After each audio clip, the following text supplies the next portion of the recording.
With great power comes great responsibility. Compromise where you can. Where you can't, don't.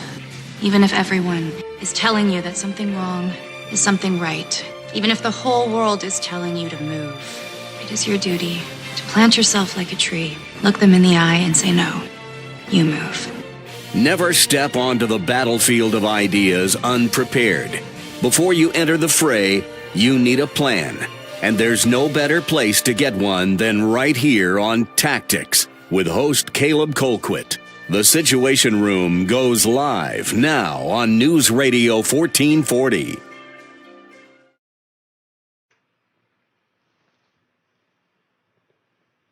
Good evening, everybody, and thank you so much for being here with us on Tactics, whether you're joining us on Facebook Live, on YouTube, on Facebook, whether you're joining us no matter where you are, no matter where in the world you are.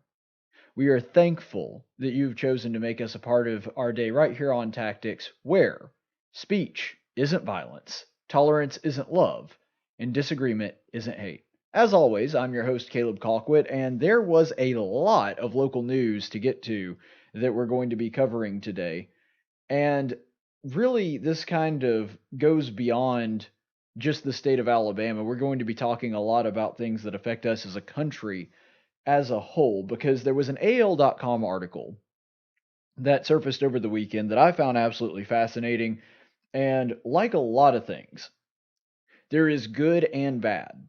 A lot of the articles, whether it's AL.com or a more conservative site like The Blaze or Yellowhammer, I can find some good and some bad. And I think that that's because there are a lot of things out there in the world that are untrue, but have a kernel of truth or are kind of on the same track, but they go awry somewhere. So I'm going to just give you my opinion on what parts I think are worth considering and worth looking into, which parts I think are actually false, and I'll tell you why. But it all goes back to this article that was posted earlier this weekend on AL.com about Alabama losing its religious background. So we won't read the whole thing because it's quite long. I think it's actually 6 pages, 7 pages if you add my notes, but it's 6 pages overall in the regular version. But this is the headline: Losing Our Religion, Faith is a Part of Identity in the South, but it's changing. And so, like I said, there's going to be good and bad sort of interspersed in this, but we're going to take a few segments from it and just kind of tell you the important parts that I think may either be completely true, somewhat true, and we'll tell you where the blind spots are. So there's a section in this called Changing Beliefs. Quote, beliefs are changing, especially in the younger generation. Those concerned about gay and transgender rights feel that the church has been incredibly judgmental and exclusatory, Bass, one of the men that they interviewed, said. That's turned this generation off. Well, this is something that's sort of a running theme throughout the entirety of the article as they try to make the case that part of the reason that the South and America as a whole is getting more and more non-religious, and it talks about the fastest growing religious affiliation in the country is the nuns, people that aren't really atheists, agnostic, they don't have any kind of religious affiliation at all. They don't go to church, they don't believe in Buddhism or really anything. And that's a 100% legitimate thing to look at, to question, and I've talked about it on this program quite a few times. But where I think that they actually go awry here is they're creating a conclusion without giving you any evidence to support it. Now, granted, it makes common sense. Typically, people that are younger, including in my generation, the millennials and the Gen Zers that came after us, tend to be more accepting of homosexuality, and because of that, it would make sense that the church in general, we're talking about the umbrella, all churches that refer to themselves as churches, tend to be anti-homosexual. Because of that, that would kind of explain why people aren't going to churches nearly as much, right? Well, actually, the data does not bear that out, and... With great power comes great responsibility. I don't know what happened there. Compromise where you can. Come on, computer. There we go. Sorry. Anyway, this... I do apologize for that. For some reason, my intro fired off. So this is a graph that shows attendance at religious services among older millennials religious group. So just so you know, this, and by the way, this is the exact same study that they're referencing in this particular AL.com article, and do so multiple times. So I'm looking at actually the same data that they're using. This is a breakdown by age, and they have older millennials and younger millennials broken into two groups. But here's the thing. I checked the younger millennials, and it differs a little bit, but it's basically exactly the same. Now, what do you notice about this? First of all, the people that attend religious services the most often are Mormons.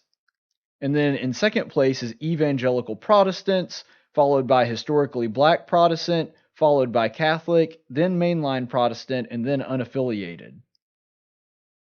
So there's something interesting that I want you to notice about this, because you'll remember that basically their conclusion, the way that they see this thing, is that the reason that this is taking place is because churches are seen as mean and judgmental to homosexuals. But if that's the case, here's the question I pose to you. Why is it that the churches that historically have been the most harsh towards homosexuality, the most vocal in talking about how they believe it to be incorrect and wrong, why are they the ones that are having the most attendance and the most frequent attendance from millennials? That doesn't make any sense, because you look at the Mormons, they're very clear in their stance on it.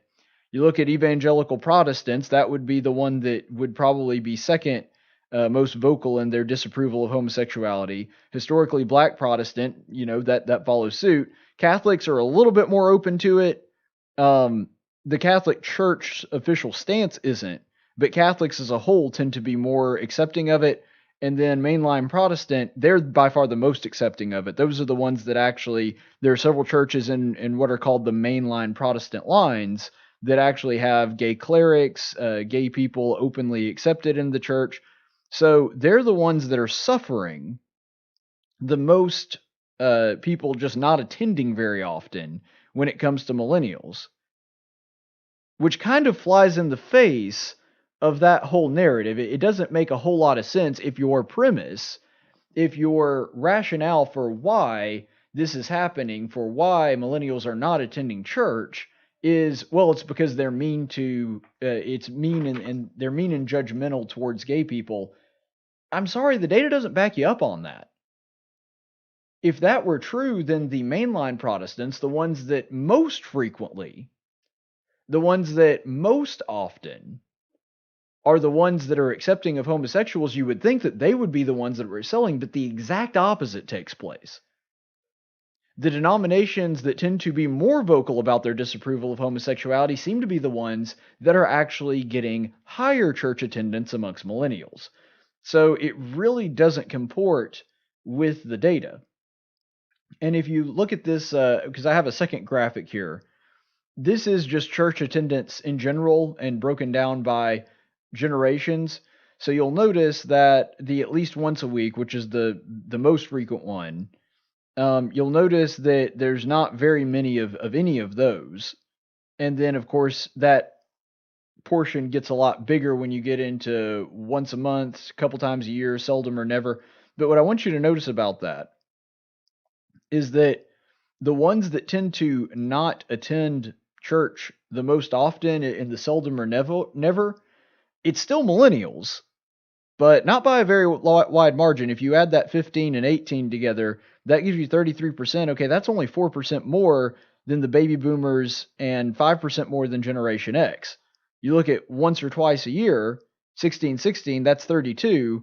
Okay, well, 32 is just 1% more than the baby boomers and just 3% more than Gen X. And another thing that you have to remember too, the reason that Pew broke this into two separate groups in the first place is because really millennials aren't being judged adequately because there's so many of them being lumped into this. Because if you're looking at the definition of millennial, anybody under the age of 34, but it would be everybody that's older than the age of, I believe, 21. So you're getting a lot of 18 to 21-year-olds participating in this that are actually Gen Zers. And I'm not saying that this is insignificant or that there's not a lot of similarities between Gen Z and millennials. I'm just saying that you have to keep in mind that they broke this in half for a reason. They are different demographics that have different points of data. So if you're looking at it, I'm not trying to say that millennials don't have a larger problem when it comes to secularization and not having religious affiliations. I'm just saying that it's not something that's unique to them, and it's not as though millennials are wildly outside the norm when it comes to this. The truth is, based on this data, every generation in America is becoming increasingly more secular. So millennials definitely not above reproach. They definitely have their problems. I am in no way insinuating that millennials don't have a more prominent issue with religious teachings, religious practices, what we would refer to as orthodoxy within the Christian faith. I'm just saying that it's not as though it's only happening to us. It's happening at a higher rate, but not much higher. Just 2 or 3 percentage points if you're looking at those numbers. And if you look at it, it really does help put into perspective exactly what is going on here. Now, I understand that there's a difference in the South specifically and Alabama specifically versus all of America, but the trends seem to be going down similar paths, and there seems to be a correlation there, at least enough that we can look at it and kind of see the similarities and say that, look at that to help give us some clarity on this. So the second part of this is coming from that AL.com article. Those identifying as Protestant dropped from 64% to 53%. Those identifying as atheist rose from 3% during that 10-year span, while those calling themselves agnostic rose from 2% to 4%. Those who said they were, quote, nothing in particular, rose from 10% to 16%. Combined, those who were, quote, unaffiliated religiously rose from 13% in 2009 to 23% in 2019 in the South. Nationwide, the trends are more dramatic. The number of unaffiliated rose from 17% in 2009 to 26% in 2019. Now, this is a real problem. They are bringing up an absolutely 100% legitimate concern when it comes to Christians in the South or in anywhere else. If you're looking at it demographically, you are seeing an increase in secularization, a decrease in people that believe that traditional religion, going to church, worshiping corporately, that kind of thing, is an important part of their spiritual lifestyle. So it's bringing up a 100% legitimate question and asking that. But let's look at graphic 3 here real quick. And this is a chart that just shows millennials are less religious overall. And they are, right to point this out, because if you're looking at it, religious is very important. Attend religious services weekly or more. Absolute certainty, belief in God, praying daily or more, believes in heaven, believes in hell. You'll notice that in every single rubric, every single one, your lowest one is the millennials, with the odd exception of belief in hell. Now, I'm not going to go into all the logistics of why I think that is. I do find it interesting. I guess maybe the greatest generation, they're getting close to the end and they're thinking, maybe I don't want to believe in hell. Maybe I'm afraid I won't get into heaven when I die. I don't know, but that does seem like a really strange outlier. But anyway, if you're looking at it, this is why I say it's a legitimate criticism to millennials. It is a legitimate criticism that millennials are less religious. You're looking at that and you understand that is the case. The real question is, why is this happening? Because to look at this article and to read some of the people's observations on it, you would say that it's because, like we said earlier, one of the reasons that they give is because the church is just, not accepting of homosexuals or not accepting of transgenders. There are other explanations that are given in here, just increased urbanization, and we're going to get to that in a little bit because that comes a little later in the article.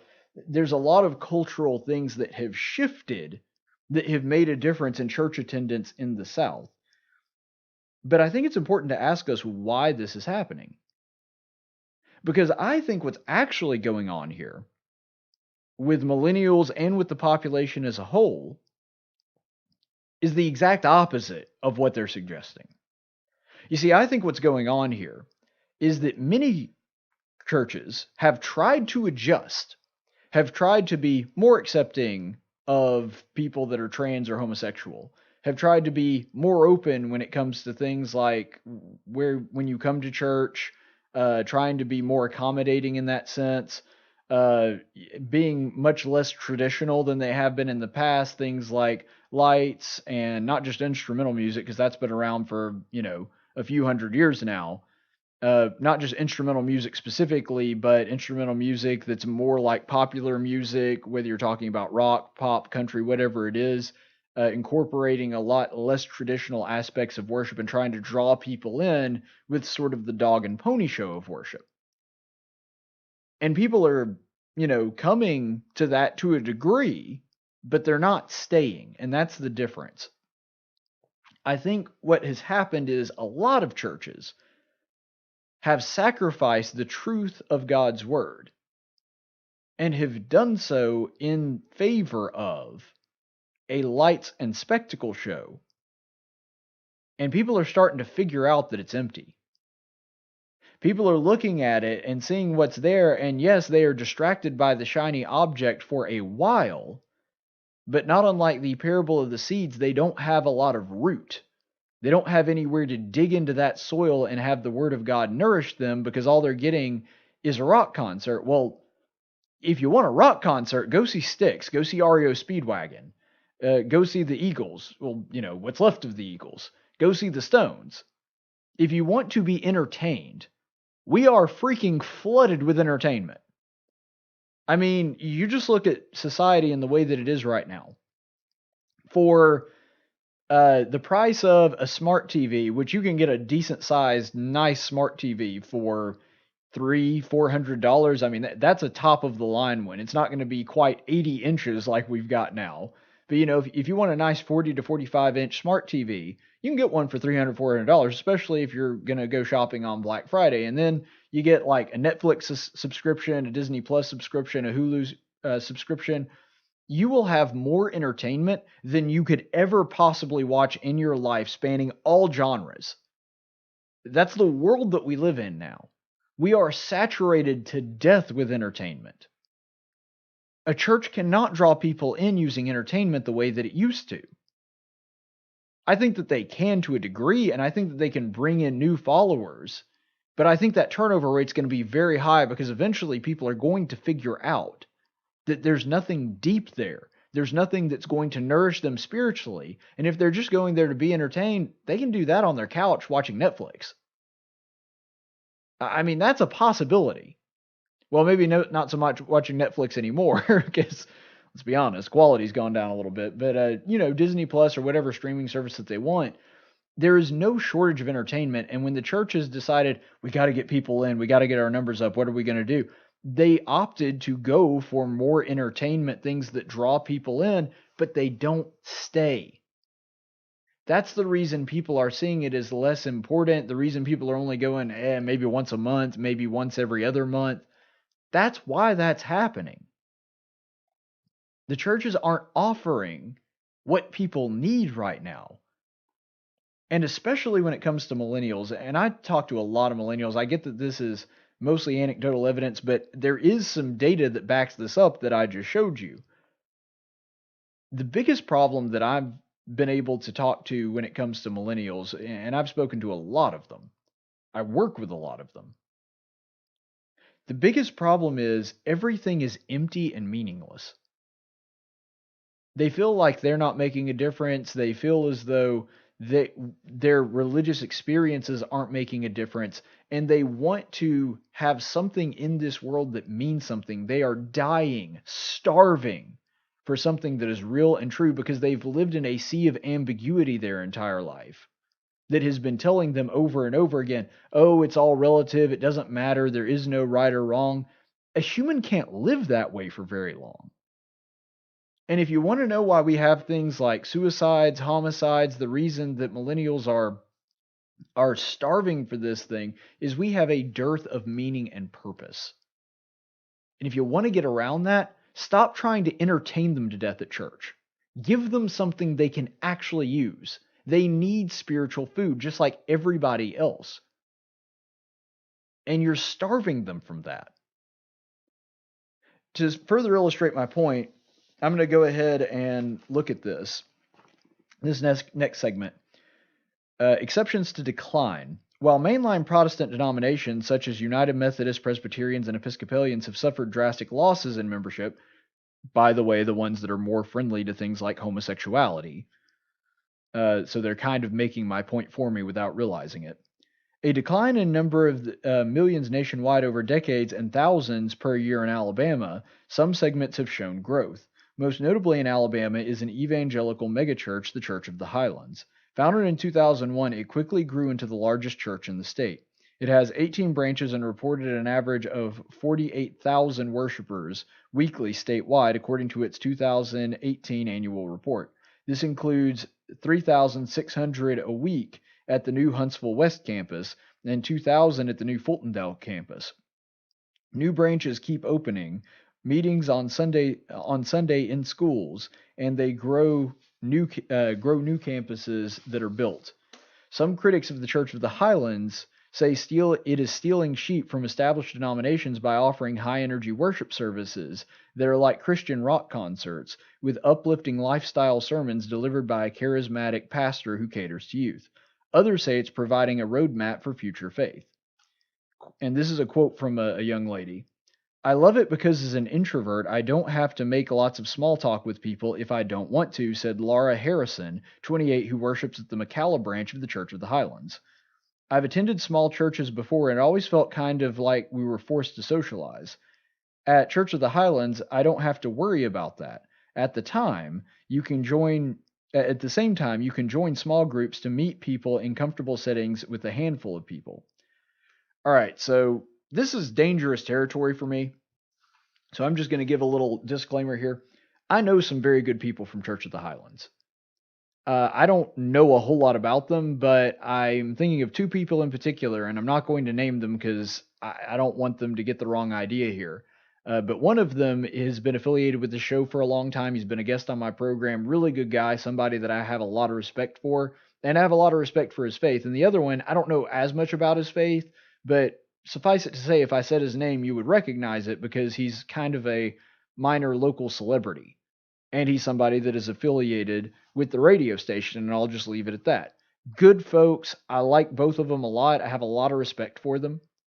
But the reason that stigma that it's talking about with the high energy worship and the dynamic pastor is there is because from what I've heard, and granted, this is coming from an outsider. I do not know that much about the Church of the Highlands. I'm just going off of what other people have told me, so please take this with a grain of salt and don't accuse me of making judgments on a church that I have not been to and researched myself. I'm just saying this based on their perception from the outside. As an outsider looking in, that seems to be all the Church of the Highlands is. Could be wrong about that. And I'd be fine with being proven wrong about that if that's the case. But it does seem like a dog and pony show. And I think a lot of it has to do with, even though some of the things that they're doing may not be strictly prohibited by the gospel, it certainly seems to be the shiny object that is drawing people in, but not giving them some kind of spiritual food to get them to stay there. And I've known multiple people that have tried it out for a little while and then quickly fallen away because they saw that it was empty. It's a really shiny, really nice, empty glass. Again, never been to Church of the Highlands. Don't know if their lessons are actually good or not. Don't know what they're preaching. Don't know a lot about their doctrine. I'm just telling you the perception of somebody from the outside that is looking in. But there are churches of Christ that have the same thing that this young lady was describing in her description of Church of the Highlands. That they are so large that you can slip in and out completely unnoticed if you really want to. Actually, there have been people that can do that when it comes to my own home congregation of Dalreda. Now, we make it a point to try to say something to visitors or it's somebody that we don't know, but when you're in a congregation of 400, and yes, I consider 400 a large congregation. When you're in a congregation of 400, since you don't know everybody and you don't know every single person that you're worshiping with, occasionally somebody's going to slip in that you don't recognize, and you're not sure whether they're a new person or they're a person that's been going there for 3, 4, 5 years, and you just never happened to cross paths with them before. That's the danger of a large church. Not saying that it's a bad thing. I mean, nobody could be expected to know every single person that attends on a regular basis in a room that big. I'm just saying that it is something that we need to be aware of and make efforts to overcome, because that is not the description that a church should be given. Because if your big draw to Church of the Highlands or any church is, well, it's really easy for me to avoid fellowshipping with the saints if I want to, that's really your big draw to the church?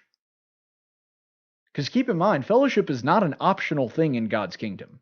If you're looking through especially the epistles, but you also look through the Gospels, fellowship is something that is supposed to be an integral part of the spiritual experience. It is an integral part of being a citizen in God's kingdom. And if you are specifically choosing a church because you believe it is easier to forego that biblical command, that's a you problem. I'm not even blaming Church of the Highlands for that.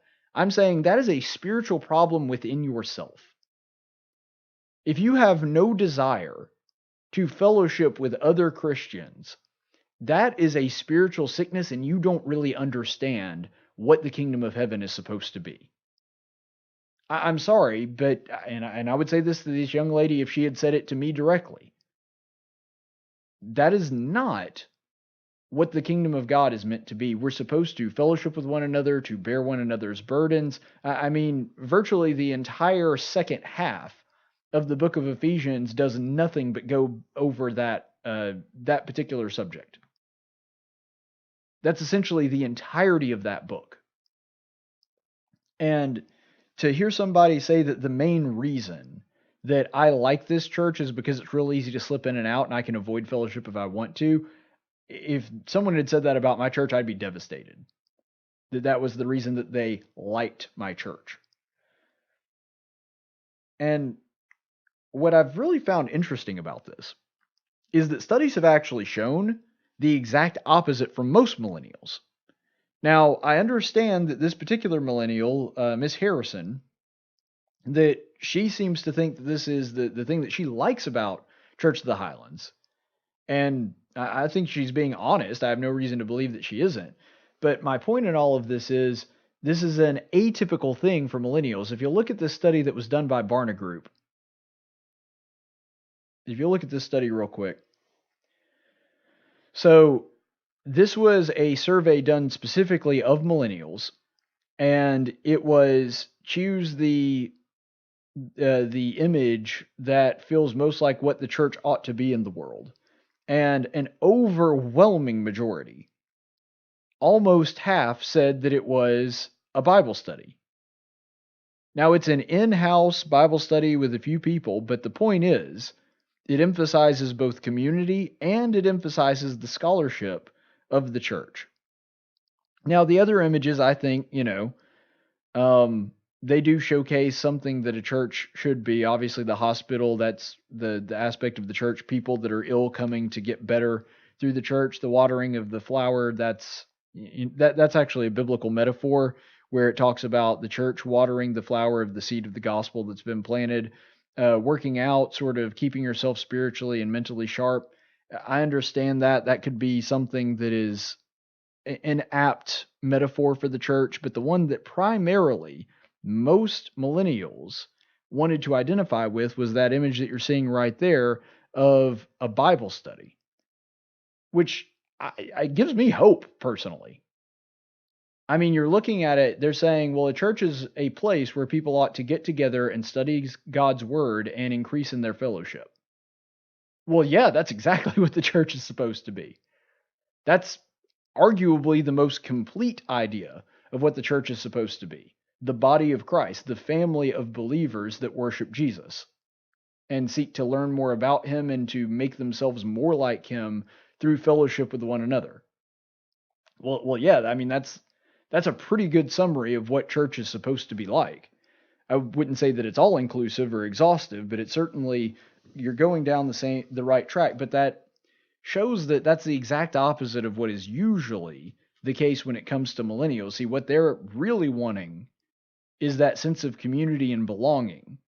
And that's something that's true of a lot of millennials. We really want that sense of community. We really want that sense of connectedness to other people. And a lot of that goes back to exactly what I was talking about a few minutes ago. We have a strong hunger, a strong desire for that sense of community. And we have that because we need a sense of purpose. Because we're constantly being told and have our entire lives that we're just floating around here, that we're just a sack of meat floating on a rock through space, that there's no purpose to it all, that once it's over and done and there's nothing else. I mean, that's what we've been constantly told, that your decisions don't matter, that there's really no such thing as right and wrong. The only thing that gets rid of that is studying God's word. And what reinforces that is the fellowship we're able to enjoy with others. That gives people a sense of purpose. So it's no wonder that in a survey of millennials that's the answer that they came up with. So this is the next part of this. Life for many revolved around, and this is talking about life in Alabama. Life for many revolved around homecomings, dinners on the grounds, baptisms, weddings, funerals, revivals, hymn singing, and choir practice. People wanted a preacher to baptize them, marry them, and bury them. Church was an essential part of their lives from the cradle to the grave. Small rural towns across the state typically had either a Baptist church, a Methodist church, or both. I don't think there's a question that Alabama is probably less religious than it was 80 years ago, Atkins said. There are probably a lot of reasons. Urbanization has hurt, but there are megachurches in the cities now on the evangelical side, megachurches such as Church of the Highlands that are very much a part of that dynamic. So I wanted to ask you this.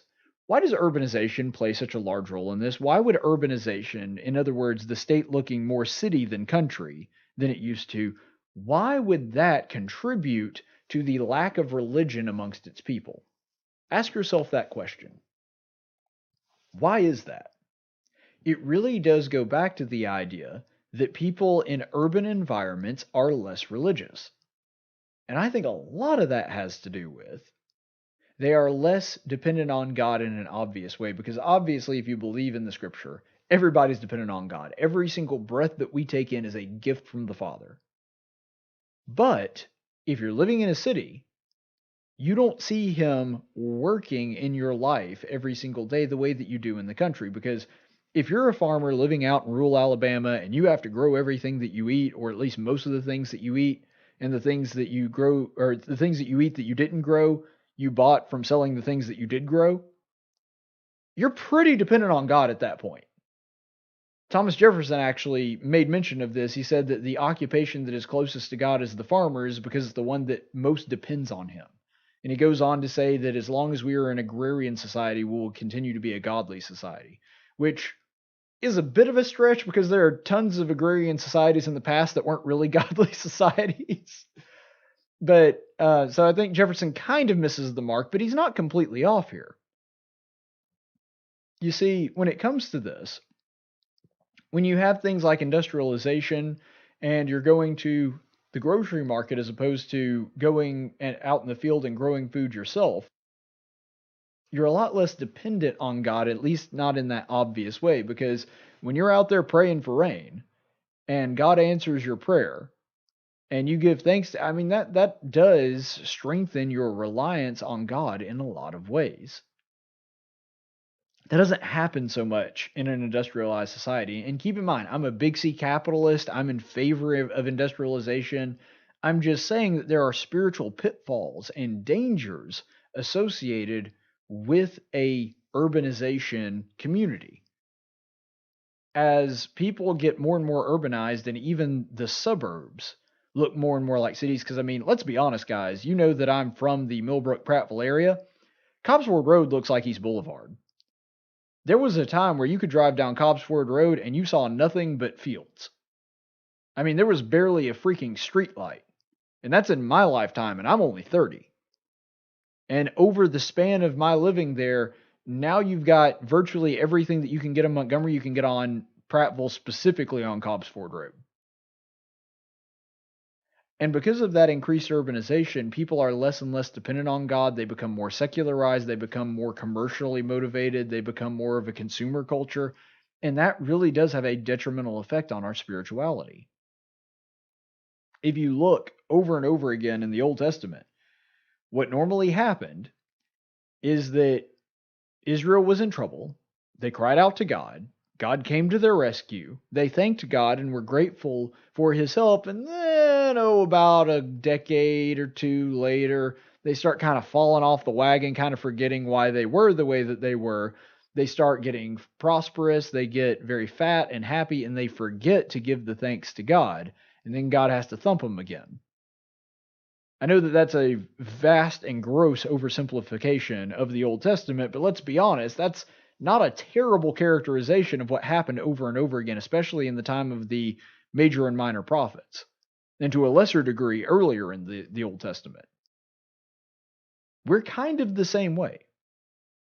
Urbanization, more conveniences, those things happen as a result of people having it easier, having more convenience at your fingertips tends to make you fatter and happier, and not really have to rely on God all that much. Gives you happiness, but not joy, and that is the difference. And so this urbanization, this thinking that, hey, everything's good, why do I need God to help me out? That does have some detrimental spiritual side effects. So we'll go ahead and I believe the last segment is coming up. We'll just wrap this up and I'll give a little commentary on the conclusion because I think that may be the part that is most instrumental here. So in the conclusion of this article, the author writes, "Finding a spiritual home is what people go to find a church," Flint said. "They want to find a community and a place of belonging to," he said. It's a rootless, amorphous society where roots are hard to put down," Flint said. Man, that is a difficult sentence. People, sorry, I'm showing my public school education there. People move about. They're hurt. They're lonely. They're looking for somebody to love them and to take care of them. This is more or less true. And we've already talked about it, so I'm not going to harp on it, but people really are looking for a community, a family, a home, especially when you're talking about millennials. And like I said, that's basically the whole thrust of Ephesians 4 and 5 for sure, and to a certain degree, chapter 6 as well. A large portion of chapter 6 at the very least. But here's the thing. The reason that this is a problem is because when you're talking about large churches that do mostly lights and lasers and trying to bring people in with the shiny object as opposed to bringing people in with the gospel, what you have is sort of a drive-through mentality. And that's never going to be enough. That's never going to give you a sense of community and belonging to the body of Christ because it's not designed that way. And so what people are looking for is essentially, let me just come in and get my cup of righteousness and get the church to serve me for an hour, and then I'm going to go back home and do my own thing. That's not going to be enough. That's exactly what the young lady in the quote that we were reading earlier was for. She's like, I can just slip in and not have to fellowship with anybody, and I can just kind of observe the service, be entertained, and then I take off. Well, that describes a football game. Actually, that's worse than most football games, because if you're walking out of an Auburn game, I mean, you're mostly just with your little group that you came with, and you don't socialize that much. But because you do have that common thread of being a fan of one school or another, you occasionally get caught up in conversations on your way out or on your way up or whatever that happens to take place. You can meet people and socialize with them, but the average person just shows up, they're entertained, they walk out. They might do a little small talk here and there, but by and large, they're just there to see the spectacle, and then they walk out. Church was never designed to be that way. If you look at every example that we've been given of the early church, do you know how they weathered that kind of persecution? Do you know how they were willing to stay true to the faith and continue that race until the very end, even though there were people literally threatening to kill them and their families if they didn't deny Jesus? It's because they were doing the exact opposite of that. It's because when they came to church, it was a battle meeting. They were there to be spiritually fed because they needed it after the kind of week that they had had. They were there because they knew that they needed God's strength to feed off of, or else they were going to be overwhelmed. That foxhole mentality is what allowed the early church to thrive. And they couldn't have done it if there was not that sense of community. Because your church family was your family. And in many cases, especially in the early church, that was because your actual blood family had abandoned you for being a Christian. Not saying that happened in every instance, but it happened in a lot of them. And so what we're looking at is we're trying to create this drive-through mentality where you just come through and pick up your order of righteousness and then go about your merry way once you're done. That ain't going to fly. That is not going to keep people. And I think that that's actually far more dangerous. Because some of the people that think that way, they're going to ride that pew all the way to hell. And I know that that's harsh, but that's the only way to actually describe this. That they're going to convince themselves that because they go to church every once in a while, that they're fine. That person is in far more danger than somebody that doesn't go to church and has the sense that they really need to. Because the person in the first scenario that we talked about, they're convinced that they're okay with God. The other guy at least has a sense that maybe he's not. And if I were the devil trying to tempt somebody, that's the position I want that person in. Just slides into church, checks that off the list, slides right out, and thinks that he's okay. That's exactly how I want people to think if I'm trying to keep souls away from their God. The next part of this, for modernized churches of 2019, there is an emphasis on luring people into worship with trendy music and messages, as opposed to scaring them with talk of the devil. Here's the thing. Both of those things are trendy. Yes, the spirit of the age. In other words, the trendy music, the light shows, the fog machines, all of that, that does draw people in. We've been talking about that a lot. But the fire and brimstone preaching of previous generations was just the trend back then. And the problem with this statement in this article is it's creating a false dichotomy. Like the only options are giant Christian laser light show and rock concert or constant fire and brimstone. Well, no, there's tons of other options. One right, many of them wrong. But the point is, just because something is trendy now and something used to be trendy in the past doesn't mean those are the only two options. Now, there's nothing wrong with an occasional fire and brimstone sermon. But if you're looking at the history of churches, looking at the history of Christianity in the South in particular, there was a time where that was a really popular thing to preach about, and it seemed like every sermon was about that. Well, that's not right either. That can be just as spiritually damaging. We should, of course, be aware of the devil, and of course be aware of sin, and of course be aware of temptations and the eternal punishment that awaits us if we're not able to withstand them. But that's not the whole of the gospel. That's barely scratching the surface. And the thing that's hilarious about that is they're trying to talk about one as though it's trendy and one as though that's the default, that's just the way it used to. No, that was a trend too. You can see that pattern bubble up and then go away after a certain amount of time. And so it's really, one is no less gimmicky than the other. And this is the next part of that.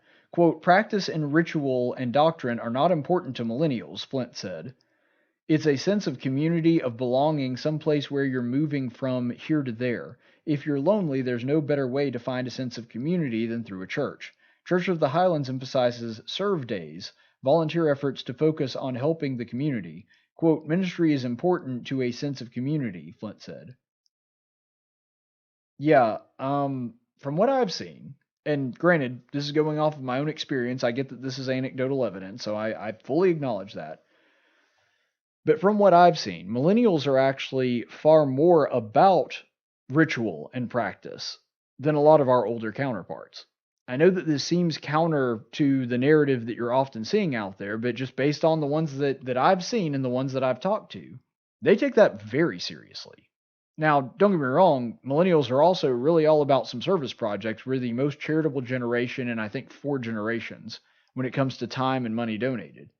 And usually when there's some kind of event going on to help the less fortunate at church, we have men come from all different age groups, there tends to be an awful lot of millennials there. Part of that may be because younger men are stronger and can do more of the stuff that's associated with that. But, part of it may also be that, as a general rule, millennials statistically have been shown to be a little bit more about service projects. And that's not a bad thing. That's actually, in my opinion, a credit to who we are. But the idea that because of that the ritual and the practice doesn't matter, that's not what I've seen at all. In fact, what has astounded me as far as people in my age group goes is they seem to be more worried about that stuff than a lot of the older generation. And really, if you're looking at it, we're a lot more like our great-grandparents than our parents or grandparents are. It's that middle generation of Gen Xers and baby boomers that seem to be less focused on that. That's just my opinion, and feel free to disagree. But it seems to me that they're the ones that prefer the more lax version of worship because of what I said earlier, where millennials are just absolutely starving some kind of substance, something that's real and traditional. They tend to be more about ritual and more about those practices. There was an article that we covered, I think 3 or 4 months ago, about this interesting trend amongst Catholics, where a lot of these really young, frankly, very attractive young women are going into the world and trying to go into the training to be nuns. And when it comes to tradition and ritual, there's nothing more traditional or ritualistic than the Catholics. I'm not saying that as a compliment or an insult. I'm just saying, let's be honest, they've got a ritual for everything. And so this idea that millennials are trying to shy away from that, I'm sorry, I don't see the data to back that up. They're basically just making a blanket claim and giving nothing to back that up. That's not the impression that I've gotten from the millennials, at least the ones that I've spoken to at all. And I've spoken to them from every scope of life, churched, unchurched, people that grew up in the church versus people that have barely ever seen the inside of a church. And you get the same kind of answer, that it really is a generational thing. And then finally, and this is how they wrap it up, for Alabama's religious identity to move forward and continue to thrive, churches will have to adapt to the changing culture. Culture is a process, said Bass, the Samford historian. For culture to survive, it has to adapt to new traditions. There are ways the church can adapt to new cultural traditions and still minister to people. Sorry, but that's a load of horse crap. I mean, there's no delicate way to put that. The idea that the church just needs to mold itself around the culture, that's absurd. The reason that churches are failing is because they're molding themselves around that culture. The reason that church attendance is plummeting like a rock is because churches have abandoned what made them unique in the first place. You see, your culture can conform to the church. My culture has. There are things that I would probably be involved in. No, I'll take that back. There are things I would definitely be involved in that I have no business being involved in if I were following the culture and not the church.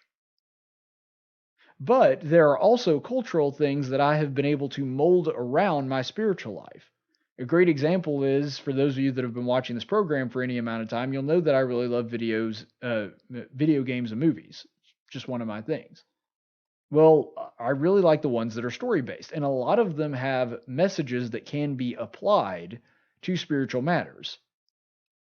There have been multiple occasions where I used a movie or a video game as a reference point in a sermon. Now, what I don't do is I start using the movie and then try to fit Bible verses or spiritual messages around it. I always do the opposite. I start with a biblical message and then use the movie as a metaphor to illustrate my point. And that's the difference. You see, I use my culture, I use the world around me to try to further the gospel. Paul does this multiple times. You'll notice that when he visits in Mars Hill, he doesn't conform to the culture around him. Conforming to the culture around him would have been to say, you see this altar to the unknown God? Yeah, I want to tell you about him. And he's a lot like the other gods that you have. pretty much the same thing. And you can believe in those other gods too, but I want to tell you about this God, and he's my favorite God, and I'd really like you to start worshiping him as well. That ain't what Paul did. He said, there is one living God. You have been worshiping him. You've just been doing so in ignorance. And he used their understanding of multiple gods, their understanding of paganism, to illustrate his point and help them to understand the gospel. But he didn't change the gospel. He fit the culture around the gospel. He didn't do it the other way around. And that's what this article is suggesting. Well, if churches want to survive, all they have to do is just make themselves a lot more like the culture. They need to adapt and adjust. No, the culture needs to adapt and adjust around the church. It's the exact opposite of what you're suggesting. The idea that the church is just going to have to, if it wants to survive, it's going to have to adjust to the population around it. Every single thing in the epistles says the exact opposite. The churches were instructed to stand fast, regardless of what culture they were surrounded in. And that is how they would survive. Look, the church has been counterculture for 2,000 years. The true church, the one that follows the gospel and obeys it, has been counterculture for 2,000 years now, and it has survived. If it had adjusted to the culture of its time, it probably wouldn't have. But because it decided to boldly stand against the grain, to boldly stand against people that wanted to snuff them out, because it stood against what the people at the time were telling them was right or wrong, that's what drew people to it. Now, it may not have done it in massive quantities, it may not have done it in giant numbers, but the reason the church has survived is because it has an eternal message at its core, and that foundation is Jesus Christ. And the idea that we just have to adjust our teaching and not teach the gospel that Jesus did because it's just not culturally appropriate anymore, that is a death sentence to a church. That is going to drag it away from its original purpose, and it will cease to be a church. Maybe it'll survive in the worldly sense, and I don't know if it will or not. There are an awful lot of denominations of Christianity that no longer exist. But that is going to let it survive in the world maybe, but spiritually, you'll just be in something that's called the church that really isn't. You'll be worshiping something, but it ain't God, and it ain't the Jesus Christ of the Bible. And so that's just as dangerous, if not more so, than the church not existing. This idea that, well, if the church just adjusts itself to be what the world wants it to be, then that's going to make it better, that's hogwash. I'm sorry, that is a doctrine directly from Satan himself. We'll go ahead and take a break, and we'll be back in just a minute.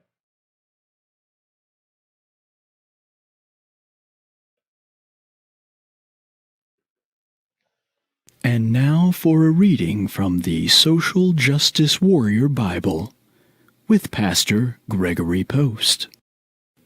Welcome in.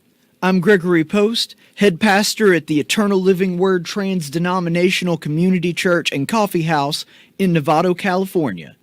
Now it's time for a reading from the SJW Bible. Today's reading will come from Leviticus chapter 10, verses 1 through 10. Now Nadab and Abihu, the sons of Aaron, took their respective fire pans, and after putting the fire in them, placed incense on it and offered strange fire before the Lord, which he had not commanded them. And the fire came out of the presence of the Lord, which created a wicked cool light show for them to see, and totally got everyone feeling the Spirit's presence. Then Moses said to Aaron, "It is what the Lord spoke, saying, even though I didn't command you to use this strange fire, I totally understand your need to express yourselves in worship and keep yourselves entertained." So Aaron therefore danced and yelled with joy, knowing that his sons were having a good time at worship. Moses called out to Mishael and Ezaphan, and the son of Aaron's uncle Uzziel, and said to them, "Come forward, carry your relatives away in front of the sanctuary outside of the camp, for they have fainted from being overwhelmed by the power of God's coolness." So they came forward and carried them still in their tunics outside the camp, as Moses had said. Then Moses said to Aaron and his sons Eleazar and Ithamar, "Do not uncover your heads, nor tear your clothes, because God wants us to always be happy, and as long as we're happy, He's happy. Therefore, If worship doesn't give you an overwhelming sense of euphoria, you need to find another congregation, preferably one with a more dynamic pastor and band. So they did according to the word of Moses. And the Lord spoke to Aaron, saying, Do not drink wine or strong drink, neither you nor your sons with you, when you come into the sanctuary, so that you will be able to drink more once you arrive. It is a perpetual statute throughout your generations. And so as to make a distinction between the holy and the profane, between the unclean and the clean, because when worship stops being fun or feels judgy, then it becomes profane and unclean. Wow, so inspiring. This has been a reading from the SJW Bible, and remember, the only truth that matters is your truth.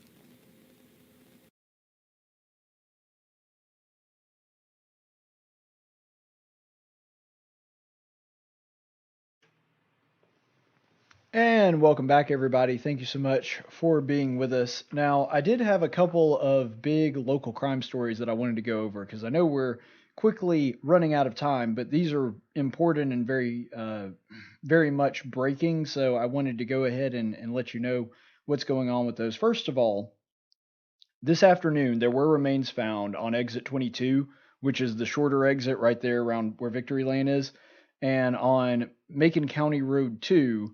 They found remains of somebody, and they believe it to be the remains of Aniah. How do you say that name? Aniah Blanchard. I think it's Aniah. Anyway, she's 19 years old. You may remember a while back that she actually went missing, and they believe that they did locate her remains today right off of County Road 2. And the Lee County District Attorney said that he believes that it is most likely her remains. So they have, I don't know exactly what the details are or what makes them think that it's her remains, but he said that's most likely the case. For those of you who don't know exactly what's going on here, here's the backstory. She was last seen at a Chevron on South College on October the 23rd, which I know exactly which one they're talking about, that Chevron. I used to go there all the time, actually right before my broadcast, because I'd have to sit there and wait so long, so I'd usually swing by there to get a snack.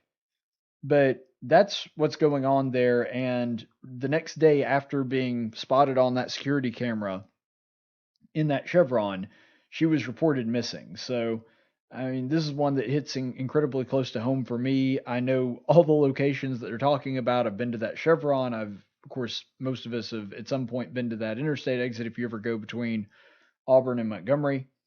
And on October the 25th, they found her SUV at an apartment complex right here in the capital city.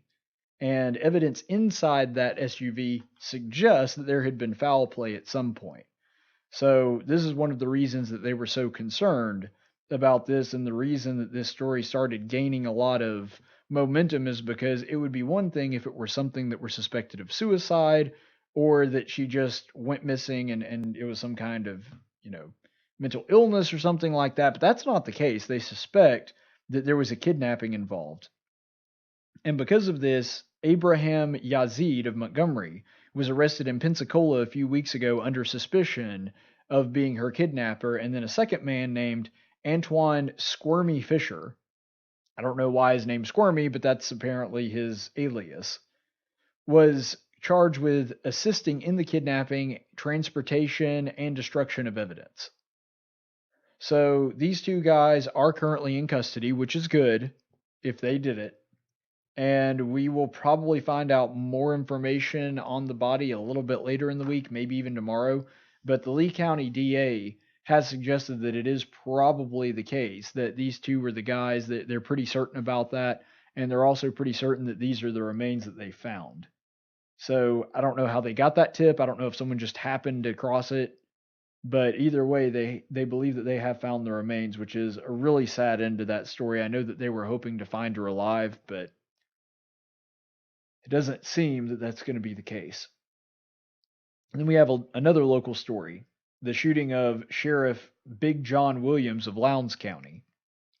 He was shot and killed at a QV gas station in Hayneville Saturday night about 8 p.m.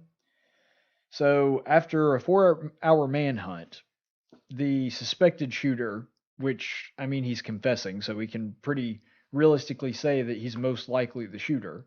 William Chase Johnson, 18, turns himself in at the same gas station, so actually goes from the gas station, and then they find the guy, and then he returns to the gas station. They don't really know exactly how all that took place or where that he went, but that's all going to be under investigation. The really strange part about this is this 18-year-old that shot the sheriff, he is the son of one of Sheriff Williams' deputies.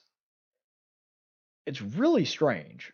And we're not real clear on motive yet. I guess we'll probably find that out in the next few days, but Sheriff Williams is somebody that I didn't know about him or was not aware of him before this story broke, but I am really fascinated by this because he seems like the kind of guy that everybody liked and was well loved by his community. This is a statement from Sergeant Stephen Jarrett, who works for the for Leah, so he doesn't work directly under, or didn't work directly under Sheriff Williams, but he knew him.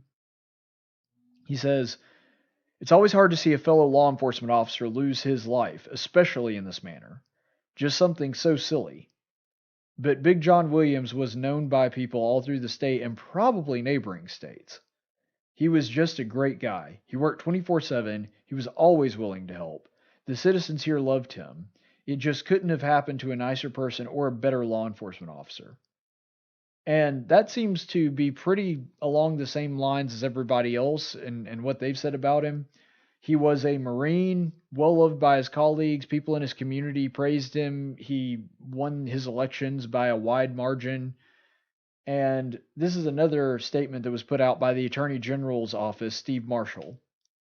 It says, quote, "Tonight, Alabama mourns the loss of another law enforcement officer in the line of duty. Lowndes County Sheriff Big John Williams died from gunfire while responding to an incident in Hayneville. Sheriff Williams devoted his life to law enforcement. He gave more than 40 years to public safety in his home county, serving the last 19 years as Lowndes County Sheriff. His dedication and experience are irreplaceable.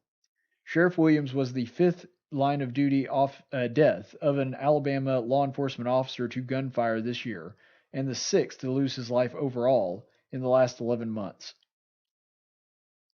Serving the public in this role of a peace officer is a difficult calling, fraught with peril.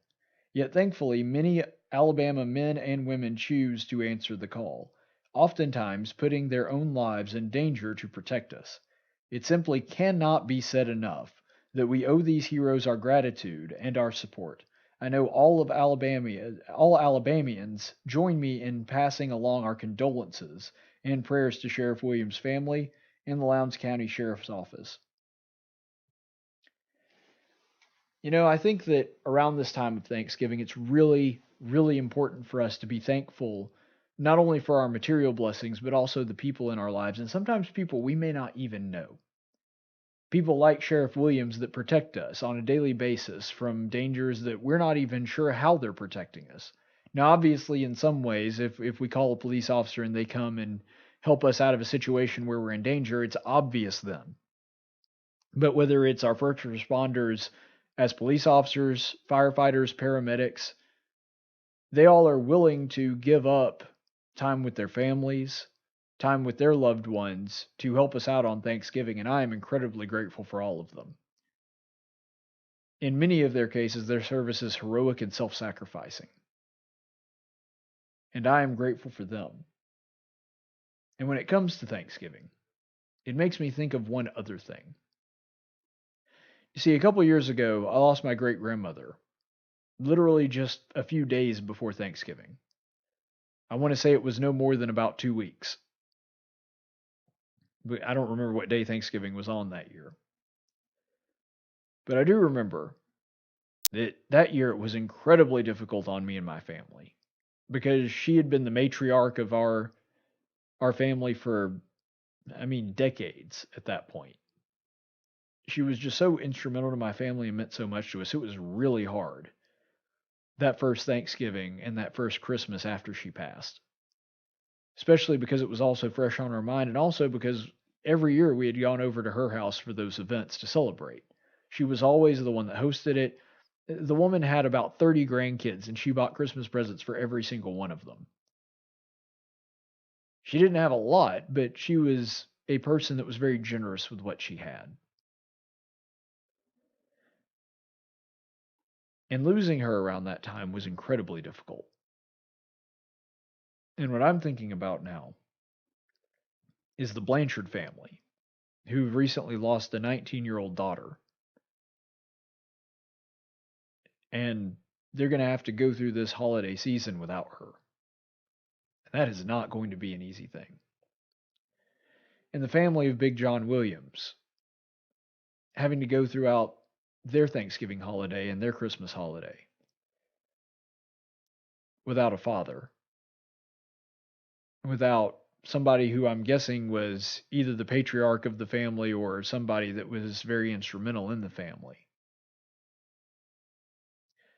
You see, at this time where we're all celebrating and being thankful for things, it's 100% appropriate to be grateful for the meal that we've been given. It's it's a time to be grateful for the things that we have, but be grateful for the people in your life because they're not going to be there forever. And there will be a Thanksgiving that will come for most of us, one after this, if we don't pass from this world before then. For most of us, there's going to be a Thanksgiving that's coming up that's going to be a little harder to be thankful and a little more difficult to really be in the spirit of Christmas because those people aren't with us anymore. So let's be grateful for the time that we have with them. I know it's one thing that I intend to be grateful for this holiday season. With that being said, let's go ahead and move on. Let's go to the Daily Dose of Stupid. Messed it up. You're stupid.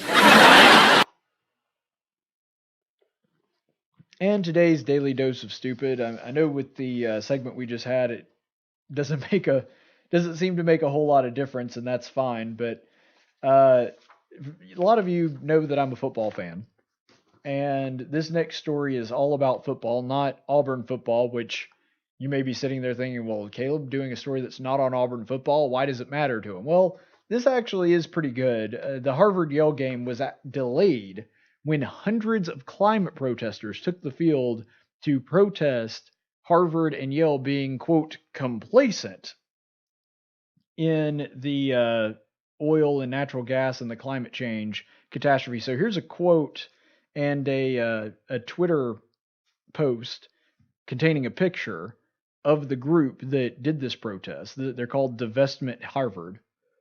So you'll see there breaking over 150 Yale and Harvard students, alumni, faculty stormed the field at Harvard-Yale to demand divestment from fossil fuels and to cancel holdings in Puerto Rican debt. I don't know what Puerto Rican debt has to do with it, but whatever. When it comes to the status quo, nobody wins.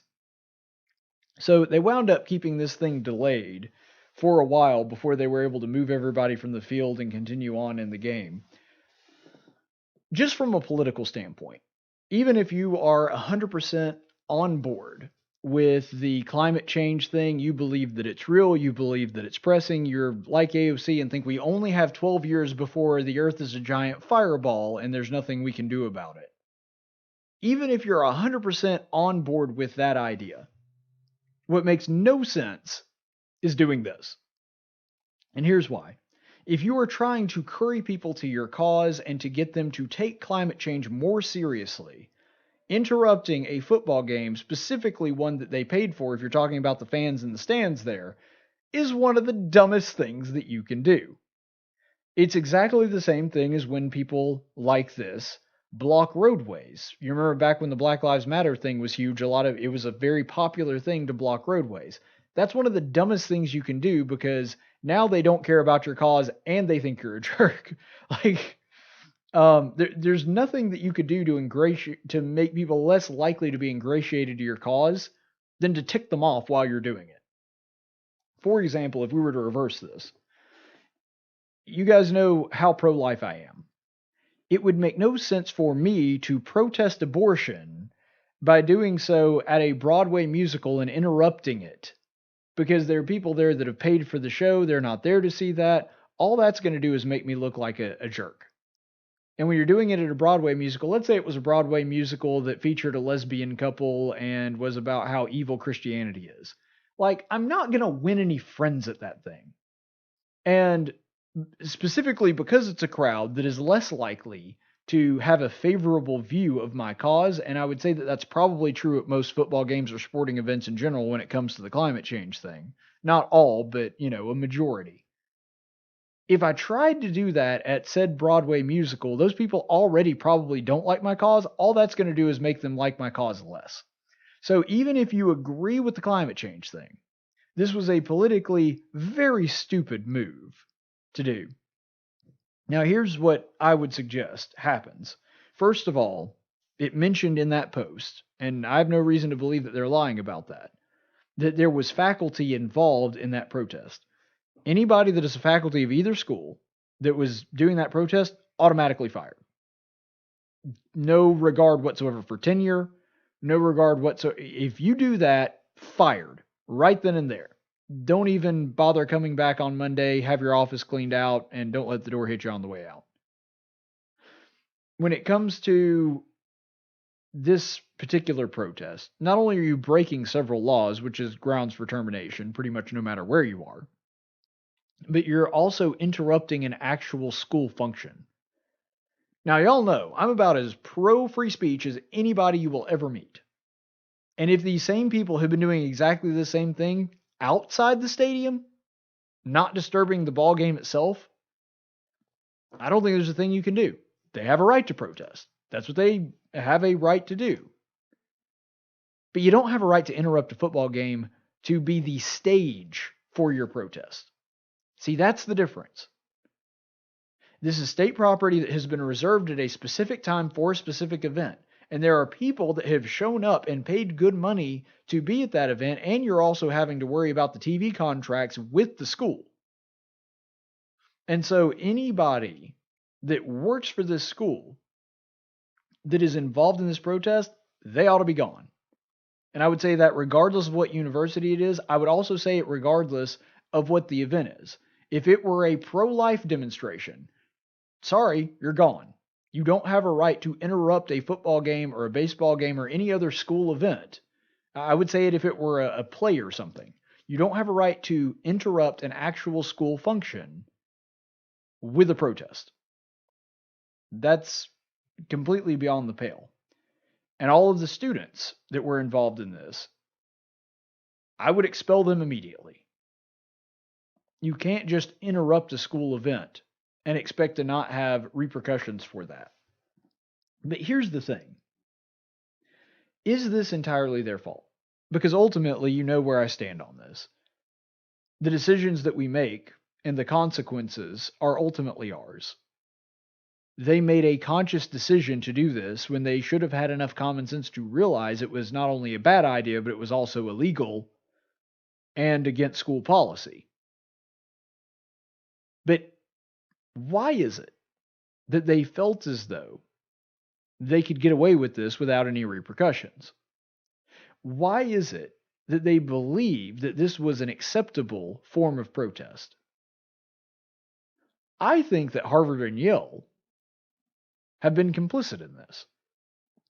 I mean, they had faculty going with them. You see, so many of the universities are so entrenched in leftist culture that they believe that stuff like that, as long as it's for the cause, is going to be okay. And I don't know if Harvard or Yale has responded to this with firing the faculty or any of that. But for whatever reason, these 150 people felt as though they were going to be okay doing this, which is the reason that they did it. Harvard and Yale has cultivated a culture in their universities that leftism is welcomed with open arms at all expense. I mean, you look at the transgender bathroom things, you look at they're now having trans students live in dorms that are not their correct sex. I mean, they're rolling over backwards. They're bending over backwards and rolling over for every leftist cause. Why would these leftists believe that this event was going to be any different? At a certain point, you almost can't blame them for thinking that this would be all right. I'm not saying that they should have done it or that they shouldn't be held accountable for it. I'm just saying that at some point, the culture that surrounds Harvard and Yale at least plays a part in it and is a factor. And if Harvard and Yale doesn't make a very clear statement that this kind of behavior is not going to be tolerated, you can't blame them when this becomes a regular event. And I don't know that it will, but I'm just saying if they just give everybody a slap on the wrist or do nothing at all, then they're going to have stuff like this happening on a regular basis at every football game. And they'll have only themselves to blame for it. But I'll tell you this. If I were a wealthy Harvard donor, if I were a wealthy alumni, and I have my fancy box seats that I have because I'm such a big donor to the school, and I go to watch this game and it's being interrupted, I'll tell you right now, I think about taking my money somewhere else to a more worthy cause that isn't putting stuff like this up. Because ultimately, I do believe that Harvard and Yale do bear some responsibility in allowing these people to think that this was going to be all right, that this was going to be acceptable behavior. Because obviously the faculty didn't even think that this was going to be a bad idea for them. Let's go to the chaplain's report.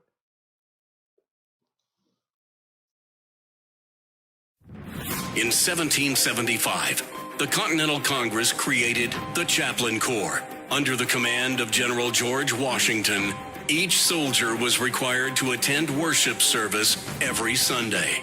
While other armies advanced on their feet, Washington's troops advanced on their knees.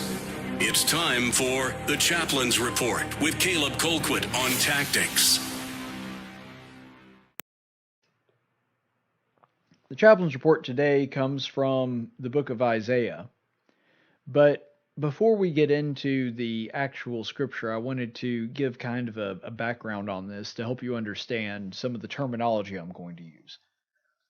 You see, Israel was a covenant nation. And to understand what that means, you have to really study and go all the way back to Israel at its inception. If you look at Exodus 19, and this is repeated over and over again in the Torah, it's repeated over and over again in the writings of the major and minor prophets. David alludes to it several times. Israel is a nation that had a covenant with God. And that covenant came about in Exodus 19 when Moses and God were communicating with each other on Sinai. And before he gave Moses the law, he said, if you will follow my commands and if you will follow my laws, I will be your God, you will be my people. If you keep my laws, I will keep you.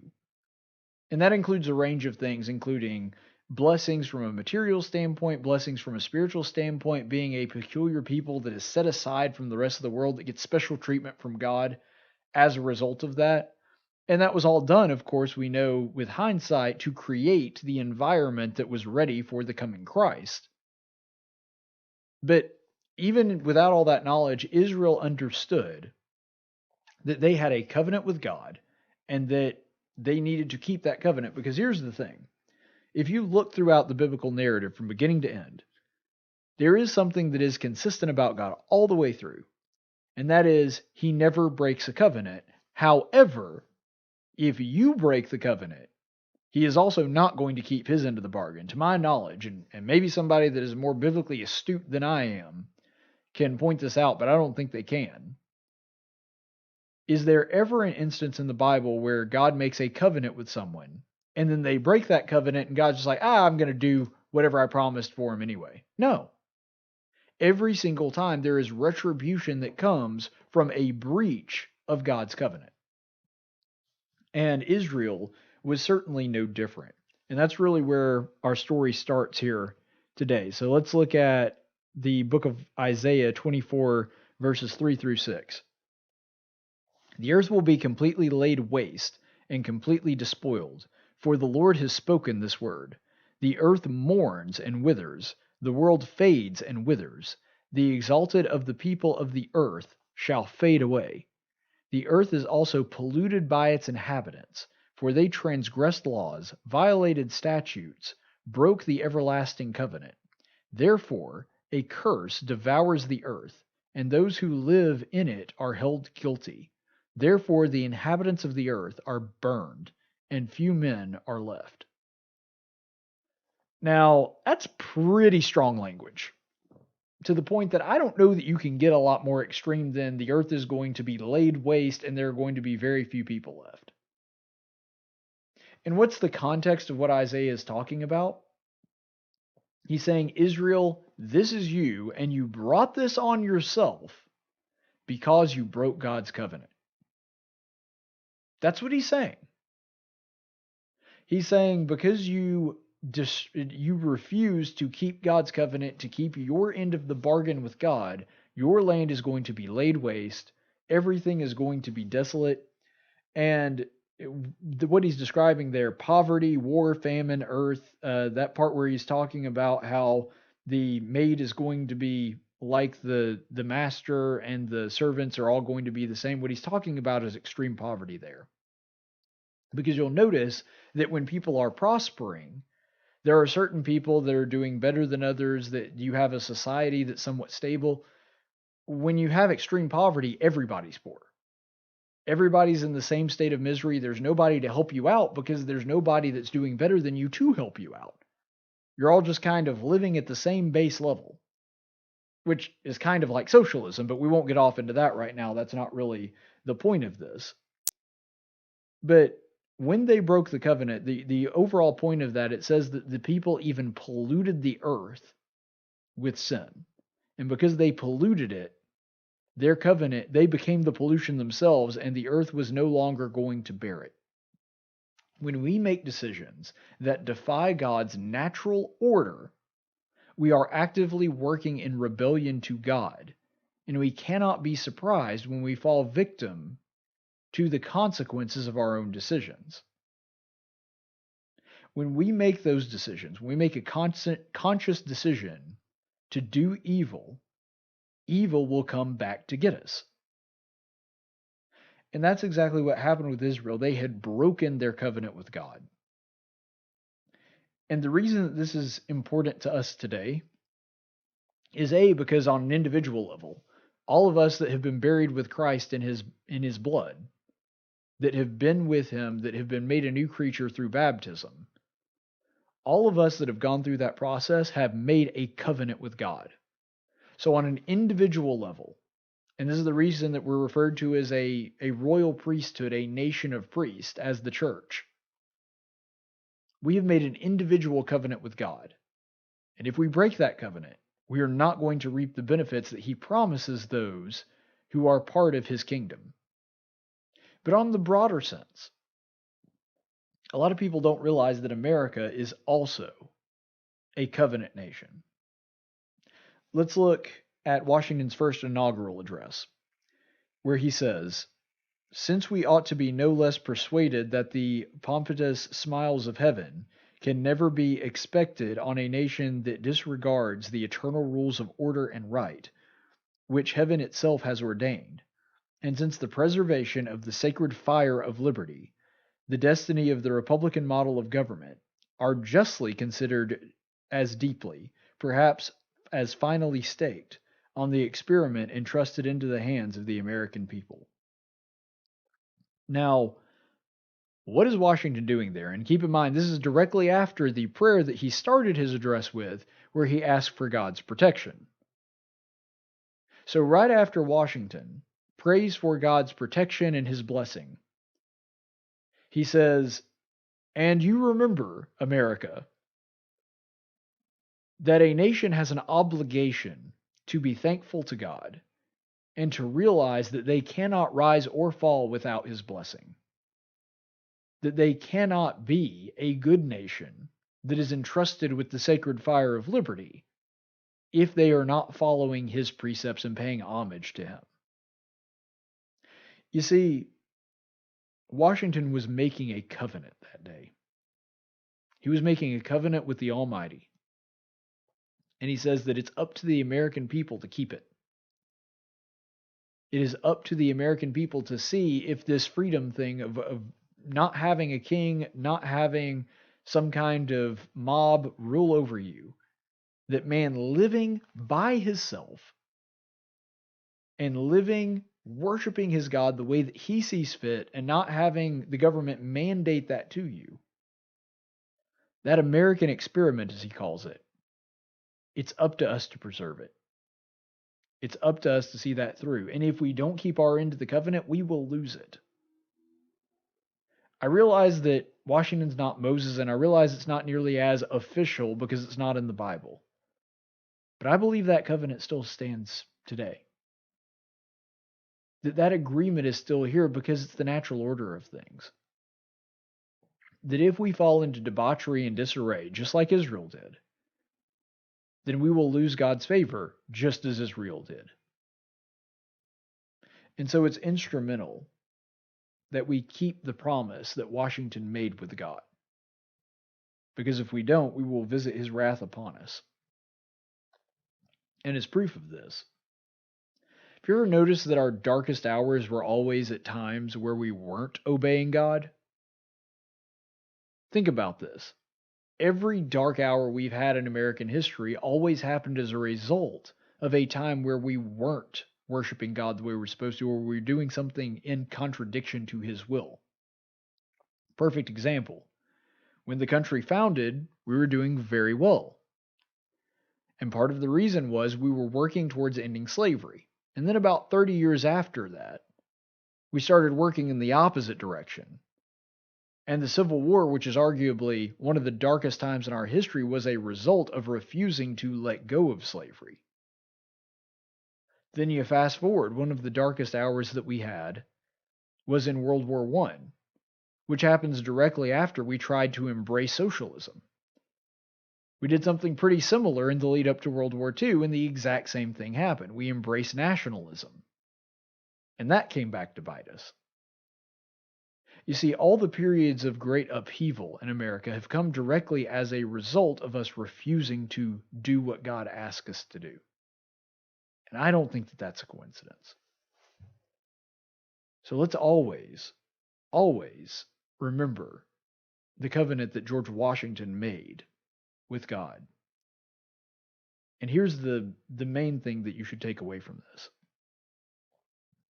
This isn't something that can be won with elections or legislation. Doesn't matter how many laws we pass, doesn't matter how many Supreme Court justices we get appointed, or how many elections that we win for president or Senate or at the local level. Doesn't matter. None of that is going to be something that turns us back to God. Now, maybe turning back to God will result in some of those things. But ultimately, we can't confuse the cause and effect. If we want to have a good, prosperous nation, the only way we can do that is to honor God and to keep his commands. Stay the course, friends. Tactics is a production of News Radio 1440 and Cumulus Media Montgomery. Any opinions expressed on this program are those of the host and do not necessarily reflect the opinions of Cumulus Media. The theme song for Tactics is 6 Foot Town by Big and Rich. Graphics by Jessica Dawson. Broadcast studios provided by Cumulus Media Montgomery. Location studios provided by the Dalraida Church of Christ. Copyright 2019.